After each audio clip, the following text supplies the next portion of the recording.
Skill number 4. Ang pagkakaroon ng retirement fund.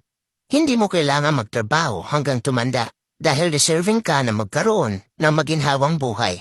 Pero base sa mga desisyon na ginagawa mo ngayon, magbibigay ba yan ng magandang benepisyo sa iyong kinabukasan? Ano ang goal mo sa iyong pagtanda? Anong edad plano mong huminto sa pagtatrabaho? Meron ka bang sapat na ipon para masustentuhan na iyong pangangailangan kung magre-retiro ka na? Ang konsepto ng retirement ay isa sa mga underestimated na topic tungkol sa personal finance. Dahil ang common na rason ay bata pa ako, matagal pa yan. Mamaya na ako mag-iipon ng pera kung malaki na ang aking sahod. At ang pinakasikat sa lahat, you only live once. Wala namang masama kung gusto mong ma-enjoy ang iyong buhay ngayon. Pero sana ay hindi mo ginagawang sakripisyo ang iyong kinabukasan. Ang mga bagay na dapat mong tandaan kung bakit kailangan mo ng retirement fund ay ang mga sumusunod. Una, hindi mo kaya magtrabaho habang buhay.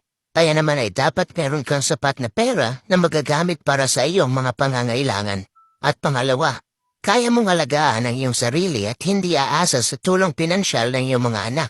Tandaan mo, meron ding sariling pangarap ang iyong mga anak. Kaya naman ay maging responsable ka at huwag mo silang abalahin sa kanilang finances.